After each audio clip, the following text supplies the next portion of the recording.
It's important to know where a switch live cable on your motorcycle is, so that when you turn your ignition on, your accessories, like my TomTom sat nav here, power up, and then when you turn the ignition off, they also turn off.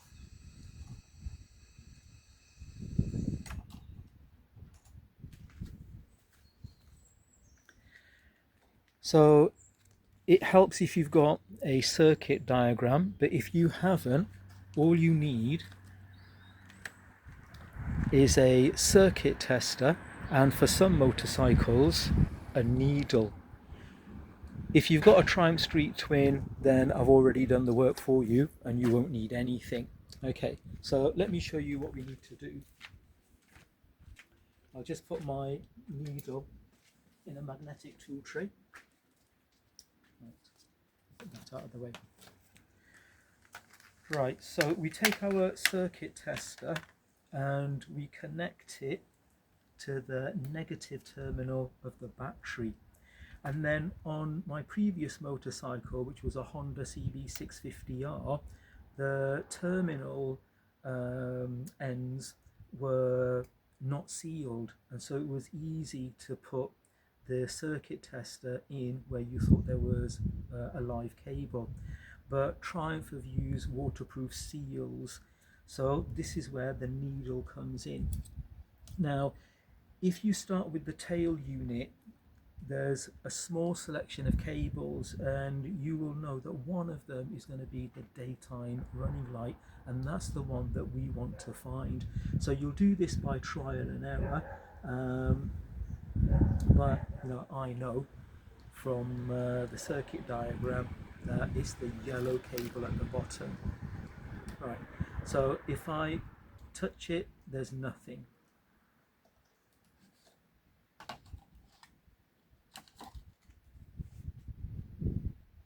If I turn on the ignition,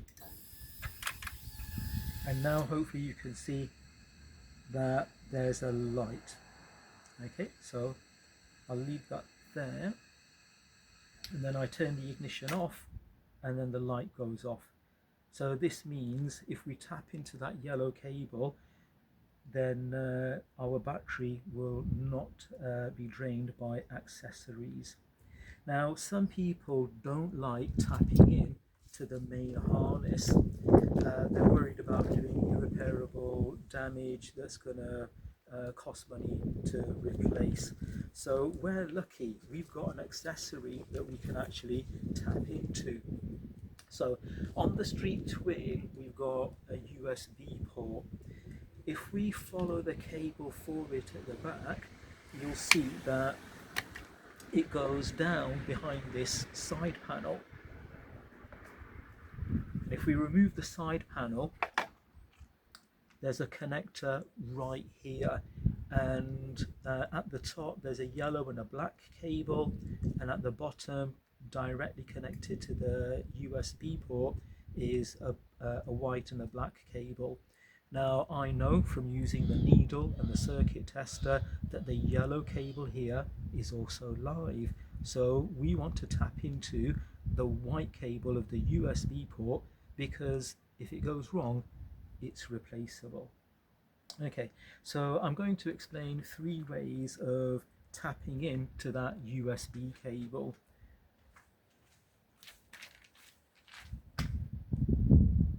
For the sake of clarity, this is the connector that I'm talking of. So it's on the very left hand side. You need to unclip it from the frame. You can see that there's black and white cable already exposed. There is a reason why this weatherproof seal is loose, and I'll explain that in a moment. Okay, so this is what we're going to be tapping into, the white cable here at the bottom.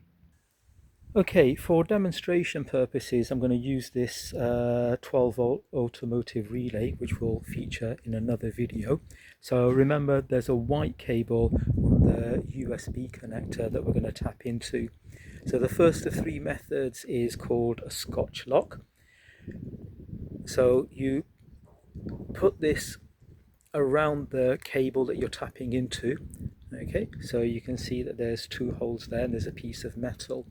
You then take your accessory wire and you don't need to remove any of the cable outer sleeve from it, and you push it in all the way.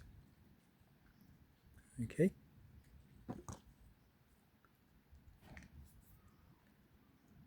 And then you take a pair of pliers and you squeeze down on here. Okay.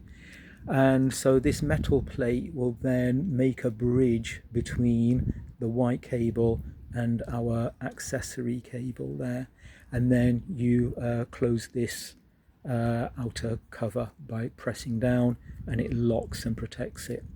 Okay, so that's one method. Some people don't like this, they find this too aggressive as well. And the second method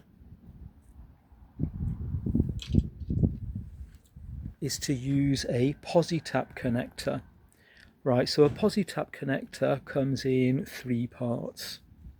Okay, so we unscrew the right hand side, so the left is black, the right is red, and inside you'll see there's a metal core. Now this time you will need to expose some wire on your cable, and then you thread it through the right hand side, and then around the core you can see that there's a gap, and so this cable will be pushed in there. Oops.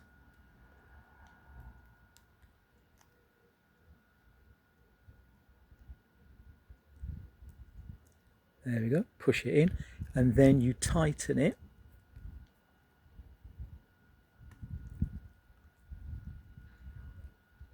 Okay, and then this is now locked in place. Then you open up the left hand side, and you'll see that there's a groove there. So you put in the cable that we're tapping into. And now in the main body, you'll see that there's a pin, just like a needle. And so you tighten this.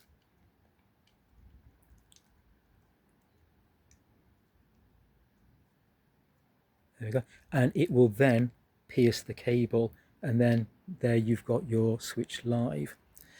Okay, a third method, and this is one I don't recommend on the Triumph because of the weather seal connectors that they've got, and that is actually opening up the terminal, removing this cable from the housing, and then inserting a cable.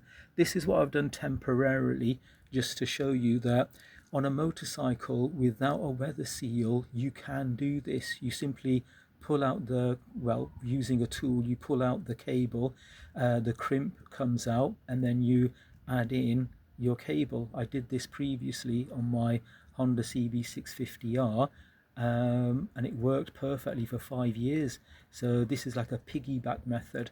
Okay, but I don't recommend it. So I would go with a posi-tap connector if I were you. So if you have any questions, please do ask below. And remember, on the Triumph Street Twin, it's the yellow cable at the bottom there, or the white cable on the USB connector, which is a replaceable part. It's about £30 brand new, directly from Triumph. Okay, I hope that helps.